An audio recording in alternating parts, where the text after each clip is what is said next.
Assalamualaikum warahmatullahi wabarakatuh. Perkenalkan, nama saya Faradila Afarani Putri dengan NIM 231101040025, kelas D1, Prodi PGMI, mata kuliah Perencanaan Pembelajaran, dengan dosen pengampu Dr. Lailatul Ulsriyah, MPDI. Di sini saya akan menjelaskan tentang karakteristik mata pelajaran di Madrasah Ibtidaiyah dan integrasi proyek penguatan profil pelajar Pancasila, serta profil pelajar Rahmatan lil Alamin dalam kurikulum Merdeka. Karakteristik mata pelajaran. Karakteristik mata pelajaran Bahasa Indonesia meliputi yang pertama, mata pelajaran Bahasa Indonesia sebagai sarana komunikasi. Yang kedua, mata pelajaran Bahasa Indonesia membentuk keterampilan bahasa reseptif atau penyimak dan membaca. Yang ketiga, memiliki keterampilan berbahasa produktif atau berbicara dan menulis. Sedangkan karakteristik mata pelajaran matematika yang pertama, objek yang abstrak. Yang kedua, kebenaran berdasarkan logika. Yang ketiga, pembelajaran secara bertingkat dan kontinu. Yang keempat, keterkaitan antara materi. Yang kelima, pola pikir deduktif. Yang keenam, bahasa matematika yang jelas dan spesifik. Dan yang ketujuh, orientasi pada penguasaan materi dan kompetensi. Selanjutnya, karakteristik mata pelajaran Pendidikan Kewarganegaraan atau PKN meliputi yang pertama, multidisciplinarity, yang kedua, civic skill, intellectual skill, dan participatory skills. Yang ketiga, civic disposition untuk kewarganegaraan. Yang keempat, struktur keilmuan dan kompetensi. Yang kelima, integrasi dengan mata pelajaran lain. Selanjutnya yaitu karakteristik mata pelajaran IPA atau ilmu pengetahuan alam. Meliputi yang pertama, pengetahuan alam, yang kedua, eksperimen dan observasi, dan yang ketiga, teknologi modern.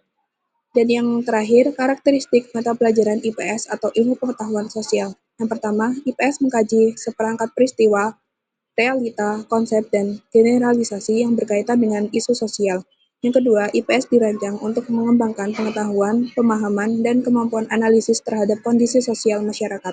Dan yang ketiga, mata pelajaran IPS disusun secara sistematis, komprehensif, dan terpadu dalam proses pembelajaran menuju kedewasaan dan keberhasilan dalam kehidupan di masyarakat.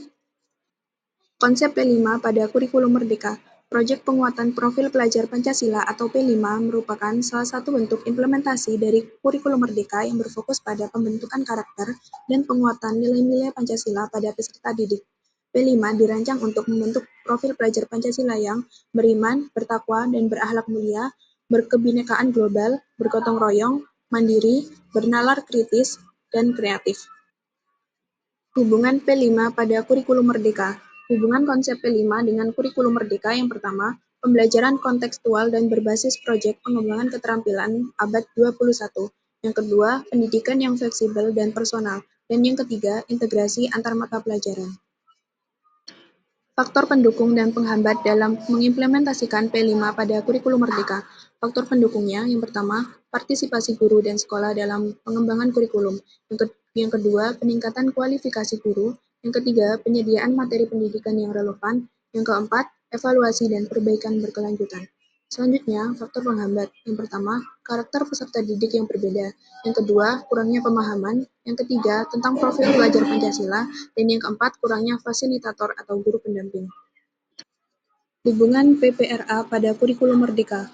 Pelajar Rahmatan lil Alamin di sini dapat diartikan sebagai pelajar yang taat terhadap ajaran agama yang ia anut, memiliki kepribadian yang terhormat dan juga berfokus pada menanamkan moderasi beragama, yang dapat diimplementasikan melalui kegiatan yang direncanakan secara sistematis dalam proses pembelajaran serta melalui praktik kebiasaan yang mendukung sikap moderat. Karakteristik proyek belajar Rahmatan lil Alamin yang pertama, pemahaman prinsip Rahmatan lil Alamin, yang kedua, keterlibatan dalam kegiatan keagamaan, yang ketiga, kemampuan berempati, yang keempat, keseimbangan antara dunia dan akhirat. Hubungan antara PPRA dengan kurikulum Merdeka yang pertama, pendekatan pembelajaran berbasis proyek, yang kedua, pengembangan karakter dan soft skills, yang ketiga, relevansi dan konteks pembelajaran, yang keempat, kemandirian dan kreativitas siswa, dan yang kelima, kolaboratif dan komunitas. Sekian penjelasan dari saya. Terima kasih. Wassalamualaikum warahmatullahi wabarakatuh.